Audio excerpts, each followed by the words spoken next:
नमस्कार दोस्तों, मैं हूं परविंदर सैनी। दोस्तों, एक पुरानी कहावत है, बंद मुट्ठी लाख की, खोले तो खाक की। यह कहावत अब कांग्रेस पार्टी पर सटीक बैठ रही है। कहीं ना कहीं जो हम कह रहे हैं, इस तरह के जो बयान है वो सोशल मीडिया पर देखने को मिल रहे हैं। कांग्रेस पार्टी ने अपने 32 जिला अध्यक्षों की सूची जारी की है। 11 साल बाद ये सूची आई है और इसी को लेकर अब इस तरह के जो बयान हैं वो सोशल मीडिया पर हमें देखने को मिले हैं। क्योंकि माना ये जा रहा था कि कांग्रेस पार्टी जो कद्दावर नेता है उनको जगह देगी, लेकिन कांग्रेस पार्टी ने जो दिलो जान से कांग्रेस पार्टी में छोटे कद के नेता थे, जो लगातार मेहनत कर रहे थे, कांग्रेस पार्टी ने बड़े चेहरों की बजाय जो छोटे नाम है उनको तवज्जो दी है। और इसी विषय पर चर्चा करने के लिए हमारे साथ राजनीतिक मामलों के जानकार वीरेंद्र राठी हमारे साथ मौजूद हैं। डॉक्टर साहब, आपका कार्यक्रम में स्वागत है। आपका बहुत बहुत धन्यवाद। सभी दर्शकों को मेरी तरफ से नमस्कार। डॉक्टर साहब, मैंने सोशल मीडिया पर कई बयान देखे हैं। शुरू में मैंने इसका जिक्र किया है कि बंद मुट्ठी लाख की, खोले तो खाक की। इस तरह के बयान मैंने कई सोशल मीडिया पर पढ़े हैं। तो क्या जो लोगों ने कांग्रेस की सूची को लेकर कहा है, ये सही है या गलत है? सर्वप्रथम तो जो कांग्रेस पार्टी ने अपने 32 नए जिलाध्यक्षों की नियुक्ति की है, सर्वप्रथम तो अपनी टीम की तरफ से और अपनी तरफ से मैं उन सबको बधाई देना चाहता हूं कि वो जो जिम्मेवारी उनको मिली है, भले ही वो किसी संगठन किसी पार्टी में क्यों ना हो, कि बखूबी वो अपने कर्तव्य का निर्वाह कर पाए। दूसरी बात, इस प्रकार से बात आई कि जो बड़े नेता कई कांग्रेस के ये उम्मीद लगाए बैठे थे कि तुम्हारा कोटा भी इसके अंदर चलेगा। निश्चित रूप से दो बड़े नेता हरियाणा प्रदेश के थे, उनको मान और सम्मान कांग्रेस हाईकमान इसमें दिया है, जिसमें एक स्वयं चौधरी भूपेंद्र सिंह हुड्डा जी थे। उनके करीब 17 से 18 जिला प्रधान उनकी पसंद के चुने गए हैं, और एक कुमारी शैलजा थी, 12-13 जिला प्रधान कुमारी शैलजा के बीच में चुने गए हैं। कैप्टन अजय यादव के भी एक जिला प्रधान चुना गया है, रणदीप सुरजेवाला के भी दो हैं, और दो नाम इस प्रकार के भी हैं जो सबके लिए सर्वमान्य थे। उनको महत्व देकर के 32 आदमियों की सूची जारी की है।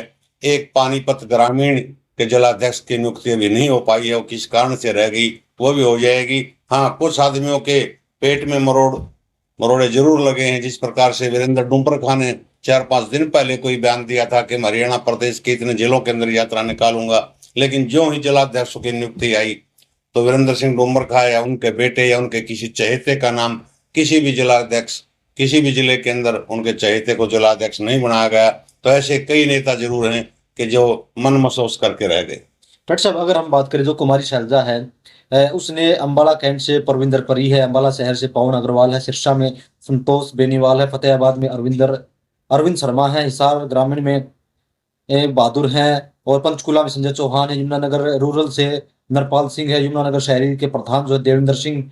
ये तमाम जो चेहरे हैं ये सैलजा गुट से बने हैं। और एक नाम जो आपने बताया कि बजरंग दास गर्ग, जो सैलजा और हुड्डा दोनों गुट से है। तो क्या हम ये मान लें जो पिछले दिनों से लगातार कुमारी शैलजा जो दबाव बना रही थी केंद्र पर, वो दबाव कामयाब हो गया? उसको दबाव कहे या केंद्र ने भी कहीं ये सोचा होगा कि जो पुराने आदमी पार्टी के ऊपर एक तरह से कब्जा करना चाहते हैं। जैसे आप किसी भी जिले के अंदर देखें, हम झज्जर के अंदर बैठे तो झज्जर के अंदर बहुत से वर्ग कार्यकर्ता ऐसे थे जो अपना प्रभुत्व सा मान रहे थे कि पार्टी तुम्हारे से राय लेगी, तुम्हारे में से किसी को बनाएगी, फलां को बनाएगी, धकड़े को मकड़ा बनाएगी। लेकिन सबको दरकिनार करके एक साधारण कार्यकर्ता जिसने पार्टी के लिए अभी तक काम किया है, उस कार्यकर्ता को उनके बीच से निकाल करके जिला अध्यक्ष बना दिया गया है।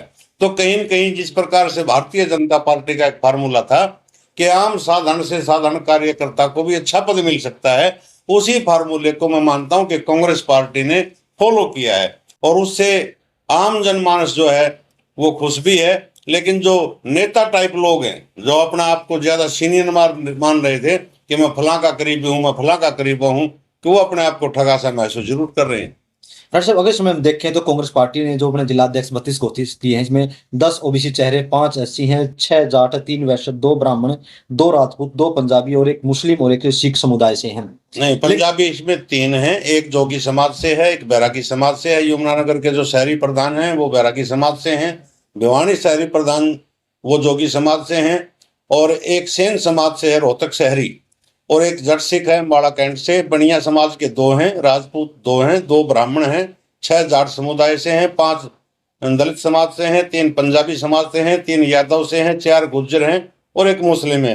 कुल मिलाकर के 32 में से 16 जनरल हैं और 11 ओबीसी हैं, जिसके अंदर एक जो हम बता रहे हैं नूह की तरफ से है वो भी इसी श्रेणी में आते हैं। और एससी के 2 हैं, 3 हैं और 2 हैं वो डीएससी समाज के हैं। तो कुल मिलाकर के एक तरह से कहते हैं सोशल इंजीनियरिंग वो प्रयास कि सभी जातियों को सभी जातियों को साथ लेकर के चला जाए, जो बीजेपी कर रही है, जो भारतीय जनता पार्टी भी कर रही है। पीछे बहुजन समाज पार्टी ने भी यूपी के अंदर किया था, अखिलेश यादव ने भी यूपी के अंदर किया था। तो उसी फार्मूले को कहीं न कहीं अपनाया गया है। डॉक्टर साहब, सबसे बड़ी बात जो है वो लोगों को ये अखर रही है कि जिस तरीके से कांग्रेस पार्टी अब तक के जाट लैंड में जाटों को मैदान उतारती थी, लेकिन इस बार झज्जर की बात करें, रोहतक की बात करें, तो यहाँ पर जो जाट एरिया है तो यहाँ पर जाटों को तवज्जो न देकर दूसरी जातियों को तवज्जो दी गई है। तो क्या भूपेंद्र सिंह हुड्डा अब जो पैटर्न बीजेपी का है, क्या उसी पैटर्न पर चल पड़े हैं? देखिए इसमें क्या है, जिस प्रकार से आपने कहा कि रोहतक और झज्जर जाट बेल्ट है, प्योर जाट बेल्ट है, मेजोरिटी में है। लेकिन एक चीज और है, यहाँ का नेतृत्व कौन कर रहा है? कांग्रेस पार्टी के बड़े पद के ऊपर चौधरी भूपेंद्र सिंह हुड्डा जी रहे हैं, मुख्यमंत्री पहले भी रहे हैं और अब मुख्यमंत्री की दौड़ में भविष्य में भी हैं। तो जाट चेहरा तो अपने आप में वो एक बड़ा चेहरा है। तो कहीं न कहीं पार्टी ये सोच मान करके चलती है कि जिस प्रकार से पीछे 2 चुनाव हरियाणा प्रदेश के अंदर हुए हैं कि उस चुनाव के अंदर जाट समुदाय तो कांग्रेस के साथ खड़ा रहा है, मेजोरिटी में साथ खड़ा रहा है। अन्य जो जातियां थी वो कहीं न कहीं कांग्रेस से छिटक रही थी। तो कांग्रेस ने भी ये प्रयास किया है कि अन्य जातियों का तालमेल बढ़ाए बगैर प्रदेश के अंदर कांग्रेस की सरकार नहीं बन सकती। तो इसलिए जाट बेल्ट के अंदर भी उन्होंने ये प्रयास किया। ऐसा प्रयास उन्होंने अतीत में भी किया। जब झज्जर शहर का जो चुनाव हुआ म्युनिसिपल कमेटी का, हालांकि कांग्रेस पार्टी ने अपने चुनाव निशान पर प्रत्याशी चेयरमैन पद के नहीं उतारे थे, लेकिन किसी न किसी प्रत्याशी को जरूर उन्होंने सपोर्ट किया था, चाहे वो रोहतक मेयर का चुनाव था, चाहे झज्जर का था, चाहे अन्य जगहों का था, चाहे बहादुरगढ़ का था। जिस प्रकार से झज्जर से उन्होंने अपना प्रत्याशी बनाया, राव नाहर सिंह को बनाया, वो इसीलिए बनाया गया था क्योंकि पिछले लोकसभा चुनाव में जो 75,000 वोटों की हार कोसली विधानसभा क्षेत्र से दीपेंद्र की लोकसभा चुनाव में हुई थी, कहीं उसको कम किया जा सके और उस चीज का उनको फायदा भी मिला। कोसली हल्के से भी दीपेंद्र हुड्डा जी इस लोकसभा चुनाव के अंदर 2 वोटों से जीत करके आए, जहां 75,000 वोटों से वो हार करके आए थे। उस कॉन्स्टिट्यूंसी में 5 साल के बाद जब चुनाव आता है तो 2 वोटों से वहां से जीत करके आए। तो एक बहुत बड़ी सफलता इनको मिली। जब डेलीगेट्स की बात आई झज्जर से भेजने की कि किसको डेलीगेट भेजा जाए, तो कांग्रेस पार्टी ने सुभाष गुर्जर को डेलीगेट के रूप में झज्जर से भेजा, किसी जाट प्रतिनिधि को बना करके नहीं भेजा। तो ये कहीं न कहीं एक तरह से समन्वय बैठाने की, तालमेल बैठाने की जो कांग्रेस का प्रयास है, अच्छा और सराहनीय प्रयास है। डॉक्टर साहब, एक बात है जो राहुल गांधी ने कही थी कि जिन्हें हम जिला अध्यक्ष बनाएंगे, जब हमारे चुनाव होंगे और उस समय जो हमारे कैंडिडेट बनाए जाएंगे तो जिला अध्यक्ष से पूछी जाएगी, उनकी राय हमारी ली जाएगी। तो क्या आपको लगता है कि जिस तरीके से जाट बेल्ट में नॉन जाट को मैदान में उतारना, और क्या आपको लगता है कि भूपेंद्र सिंह हुड्डा के होते हुए इन उम्मीदवारों से, इन जिला अध्यक्षों से राय ली जाएगी? क्या इनकी राय पर काम किया जाएगा? देखो, राय हमारी तो ली जाएगी। जिस प्रकार से राहुल गांधी ने काफी मंथन करके ये बयान उन्होंने दिया था कि आगामी जो चुनाव होंगे उसमें जिस जिले का जो जिलाध्यक्ष होगा उसकी विधानसभा चुनाव के अंदर टिकटों के अंदर जब बात होगी तो उनकी राय ली जाएगी। उसमें कई बार तो ऐसा भी होगा जो जिलाध्यक्ष बनाए हैं ये स्वयं भी टिकट की दौड़ में शामिल होंगे, क्योंकि कोई भी एक पद से संतुष्ट नहीं होता है। हर आदमी चाहता है कि आज तेरे को जिलाध्यक्ष का पद बनाए तो आगे तेरे को एमपी की टिकट मिले या एमएलए की टिकट मिले। तो सीधी सी बात है, दावेदार तो ये भी कर सकते हैं। लोकतंत्र है, प्रजातंत्र, और जिस पार्टी के लिए आदमी काम कर रहा है, पूरे जिले के लिए जो आज संभालेगा पूरे जिले को, 4 विधानसभा क्षेत्रों को, तो कहीं कहीं से तो वो भी दावा ठोकेगा कि जी मैं तो पूरे जिले का रहा हूँ, 4 सीटें मेरे अंदर आती थी, या किसी के 5 आती हैं, किसी के 6 आती हैं, किसी जिले में 6 सीटें, किसी में 5 है, किसी में 4 है, किसी में 2 भी हैं दादरी जैसे जिले में। तो प्रयास तो इनका भी होगा, राय जरूर ली जाएगी, लेकिन उस राय को अमली जामा कितना पहनाया जाएगा ये थोड़ी सी भविष्य के गर्व की बात है, क्योंकि हर बार इस प्रकार की बात होती है। पीछे विधानसभा चुनाव हुए थे तो नॉमिनेट इन्होंने एप्लीकेशन मांगी थी दावेदारों से कि आप आओ चंडीगढ़ के अंदर पार्टी के खाते में इतने रुपए जमा करवाओ, फिर आपसे विचार होगा। जब वो एप्लीकेशन मांगी तो वो 90 के 90 विधानसभा सीटों के लिए मांगी गई थी। ये थोड़ा कहा था कि हमारे पीछे 32 विधानसभा क्षेत्रों से हमारे एमएलए जीत करके आए थे कि 32 पर कोई एप्लीकेशन मत देना, लेकिन एक फार्मूला निकाल दिया, एक पत्र जारी कर दिया कांग्रेस पार्टी ने कि सीटिंग गेटिंग रहेगा, जो सीटिंग एमएलए उसकी टिकट नहीं कटेगी। तो वो कहाँ चला वो फार्मूला? अगर इस प्रकार का खाली खोखला बयान है तो ये भविष्य में पता चल जाएगा कि इनकी राय हमारी को तवज्जो दी जाएगी, तरजीह दी जाएगी या नहीं दी जाएगी। डॉक्टर साहब, 4 ऐसे व्यक्ति नेता हैं जिन्होंने विधानसभा चुनाव लड़ा, वो चुनाव हार गए और उन्हें अब जिला अध्यक्ष बनाया गया है। लेकिन डूमर खां को से उम्मीद की जा रही थी कि उनके लड़के को जो है कोई न कोई पद मिलेगा, लेकिन उनके हाथ खाली हैं। अगर इसमें बात करें तो इसमें अम्बाला कैंट से परविंदर परी है, इसके अलावा बादशाहपुर से वर्धन यादव हैं, अनिरुद्ध चौधरी हैं तोशाम से। तो इन लोगों को चुनाव हारने के बाद भी जिलाध्यक्ष बनाया गया है। तो क्या डूमर खां जिस लाइन में पहले थे, क्या उस लाइन से वो बाहर हो चुके हैं? नहीं, थोड़ा सा फर्क है। जिस प्रकार से आपने परी की बात की या तो शाम से अनिरुद्ध अनिरुद्ध चौधरी की बात की या वर्धन यादव की बात की, ये नौजवान हैं। राहुल गांधी की टीम का हिस्सा वर्धन यादव रहे हैं। और जहां तक ब्रजेंद्र सिंह की बात है, चौधरी वीरेंद्र सिंह जी के लड़के हैं, एमपी रह चुके हैं, लंबे समय तक आईएएस रह चुके हैं, सीनियर आईएएस वो रहे हैं। और एक बड़ा कद उस परिवार का हरियाणा प्रदेश की राजनीति के अंदर रहा है। तो मैं ये तो नहीं मानता कि वो जिला अध्यक्ष के योग्य थे, क्योंकि जिला अध्यक्ष का पद कहीं न कहीं उनके लिए बहुत छोटा है। पार्टी में अनेक पद प्रदेश स्तर पर होते हैं या राष्ट्रीय स्तर पर होते हैं, हो सकता है उनकी सेवाएं ली जाए, लेकिन उनसे कम से कम एक बात, एक झटका उनको जरूर लगा चौधरी वीरेंद्र सिंह जी को, कि कैथल है, जींद का इलाका है, आपका हिसार का इलाका है, क्योंकि हिसार से वो मेंबर पार्लियामेंट भी रहे हैं। और वो कहते हैं कि मैं पूरे हरियाणा के अंदर मेरा एक वोट बैंक है, मेरे चाहने वाले बैठे हैं, प्रभाव है। तो कहीं कहीं से तो दो चार नाम तो उनके भी होने चाहिए थे, लेकिन किसी भी जिले के अंदर उनके पसंदीदा उम्मीदवार का जिला अध्यक्ष ना चुना जाना, तो ये तो उनके लिए कहीं कहीं आज थोड़ी सी कमजोरी उनके बारे में लग रही है। लेकिन जहां तक खुद के परिवार की बात है तो जिला अध्यक्ष की दौड़ में ना पहले थे ना कभी रहे। तो एक आधी आबादी की बात जो है तमाम राजनीतिक पार्टियां करती हैं, और इसमें देखा जाए आधी आबादी यानी कि महिलाओं की हम बात करें तो सिर्फ एक महिला को जिला अध्यक्ष बनाया गया है। तो क्या कांग्रेस पार्टी महिलाओं को पीछे क्यों छोड़ रही है, वजह क्या है? देखिए, चर्चाएं तो उम्मीद तो ये लगा करके बैठे थे कि पीछे जब जो एक दो चुनाव लोकसभा का हुआ तो वहाँ महिलाओं के 50% भागीदारी तक की बात पहुंच गई थी। पहले 33% की बात चलती थी। लेकिन आज जिला अध्यक्षों की सूची में 32 में से केवल एक नाम कांग्रेस पार्टी ने दिया। वो किस वजह से दिया? क्या कुछ कमियां रह गई या कहीं और जो संगठन के, जैसे हो सकता है कि महिलाओं के लिए एक अलग से सेल होती है महिला विंग, कि उसके अंदर तो सारी महिला ही बनेंगी, सारी महिलाओं नहीं तो कहीं न कहीं एडजस्टमेंट किया है। और कम से कम कांग्रेस पार्टी ने लंबे अंतराल के बाद, 11 साल के अंतराल के बाद अपने संगठन को जो है वो लिस्ट सूची जारी की है।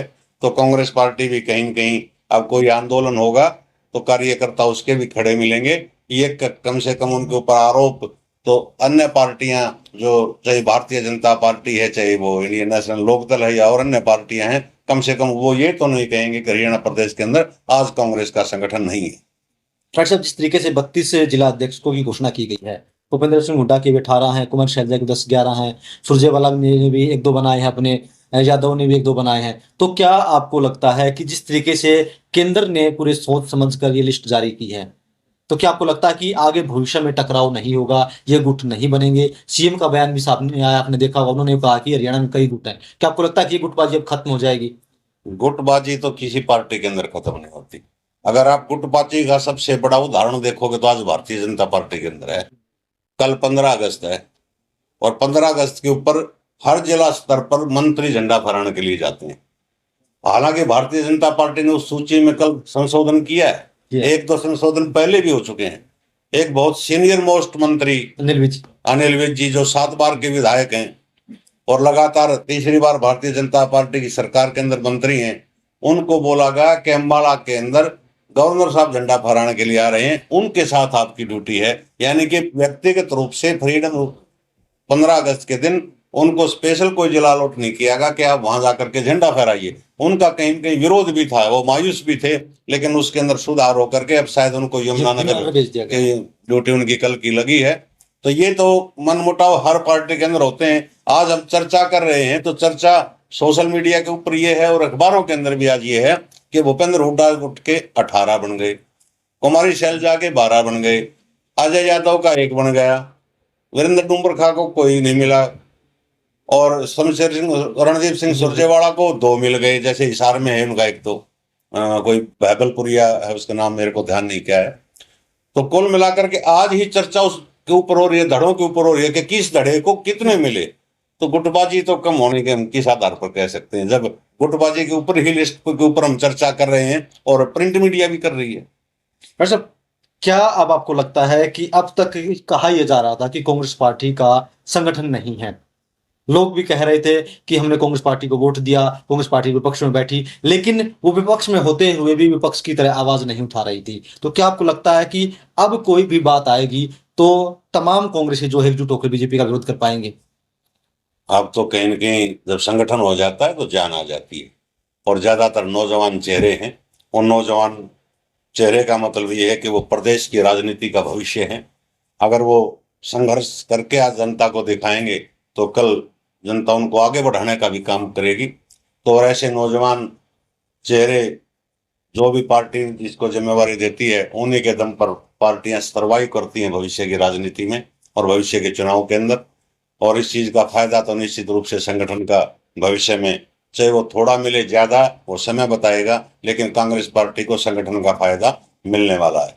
चलिए दोस्तों, कहीं ना कहीं उम्मीद यही की जा रही है कि जिस तरीके से कांग्रेस पार्टी आज विपक्ष में बैठी है, लेकिन सवाल ये उठ रहे थे कि वो विपक्ष की भूमिका नहीं निभा रही है, अब कांग्रेस पार्टी के पास संगठन भी है, तो क्या ऐसे में अब कांग्रेस पार्टी जो भी जनता विरोधी नीतियां होंगी, क्या उनका पुरजोर विरोध कर पाएगी? ये अपने आप में एक बड़ा सवाल बना हुआ है। डॉक्टर साहब, हमसे चर्चा करने के लिए आपका बहुत बहुत धन्यवाद। शुक्रिया।